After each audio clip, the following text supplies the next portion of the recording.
വീടുകളിലും സ്ഥാപനങ്ങളിലും വെറുതെയിരിക്കുന്ന സ്വർണം വിപണിയിൽ എത്തിക്കാൻ കേന്ദ്രം ഒരുങ്ങുന്നു. ഗോൾഡ് മോണിറ്റൈസേഷൻ സ്കീം ഉടൻ പ്രഖ്യാപിക്കുമെന്നാണ് സൂചന. വെറുതെയിരിക്കുന്ന സ്വർണം സാമ്പത്തിക വ്യവസ്ഥയുടെ ഭാഗമാക്കുകയാണ് പദ്ധതിയുടെ ലക്ഷ്യം. ഇന്ത്യയുടെ സ്വർണ്ണ ഇറക്കുമതി കുറയ്ക്കാനും ഇന്ത്യൻ രൂപയുടെ മൂല്യം ശക്തിപ്പെടുത്താനും ഇത് സഹായിക്കുമെന്നാണ് വിലയിരുത്തൽ. ഏകദേശം 30,000 ടൺ സ്വർണമാണ് വീടുകളിലും സ്ഥാപനങ്ങളിലും വെറുതെയിരിക്കുന്നത്. ഈ സ്വർണത്തിന്റെ ഒരു ഭാഗമെങ്കിലും വിപണിയിൽ എത്തിക്കാനാണ് കേന്ദ്രം ലക്ഷ്യം വെക്കുന്നത്.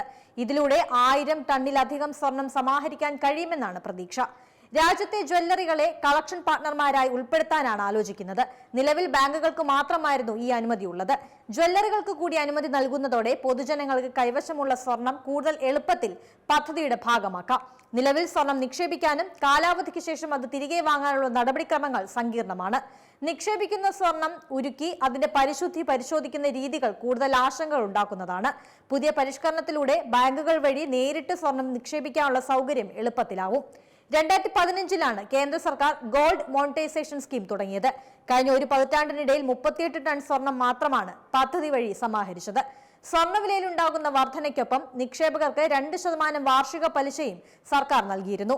സ്വർണ്ണവില ഉയരുമ്പോൾ വലിയ തുക ഖജനാവിൽ നിന്ന് നൽകേണ്ടി വന്നത് സർക്കാരിന് ബാധ്യതയായി മാറി.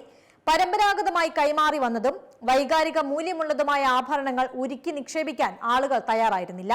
പഴയ സ്വർണത്തിന്റെ രേഖകളും നികുതി പരിശോധനകളും നേടേണ്ടി വരുമെന്ന ആശങ്കയാണ് ഇതിന് കാരണം. 10 ഗ്രാം മുതൽ എത്ര തൂക്കത്തിലുമുള്ള സ്വർണം നിശ്ചിത കാലത്തേക്ക് നിക്ഷേപിച്ച് പലിശ വരുമാനം നേടാൻ കഴിയും.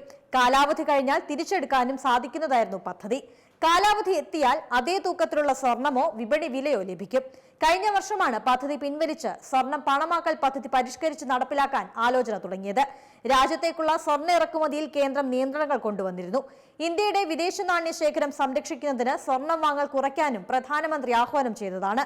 ഇത്തരം നിയന്ത്രണങ്ങൾക്ക് പകരം രാജ്യത്തെ സ്വർണ്ണ ശേഖരം നിയമപരമായി ഉപയോഗപ്പെടുത്താനുള്ള സംവിധാനം വേണമെന്ന് വ്യാപാരികൾ ആവശ്യപ്പെട്ടു. രാജ്യത്തെ സ്വർണ്ണ ശേഖരത്തിന്റെ 5% വിപണിയിൽ എത്തിച്ചാൽ പണലഭ്യത 8.5 ലക്ഷം കോടി വരെ വർദ്ധിക്കും.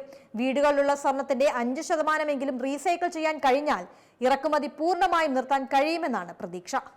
ഏറ്റവും പുതിയ വാർത്തകളും വിശേഷങ്ങളും വിരൽത്തുമ്പിലറിയാൻ സീ മലയാളം ന്യൂസ് എല്ലാ ഡിജിറ്റൽ പ്ലാറ്റ്ഫോമുകളിലും ലഭ്യം.